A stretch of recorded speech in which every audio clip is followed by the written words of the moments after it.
Hello, welcome again to Sustainable Scoop. I'm co-producer Corwin Roncase, and I'm in the studio in the Melwood Building in Arlington, Virginia, and we are getting ready for an upcoming natural event, a total solar eclipse of the sun that is set to take place on April 8th, 2024.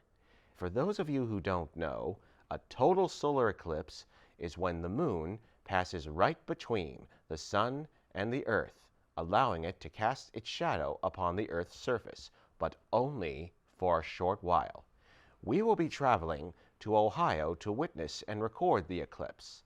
A word of warning though, you should never look directly at the sun during the eclipse, especially during the partial phases. It is for that reason that we will be using some light filtering cardboard filters that I made to shield the camera from the light. And here is the DSLR camera and the telephoto lens that will be used to get close-ups of the eclipse.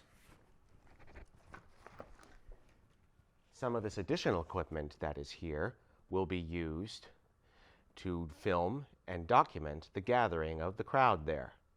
This will be an exciting thing to see, so be sure to check back with us after the eclipse and see what it was like through the lens of Sustainable Scoop. Thank you.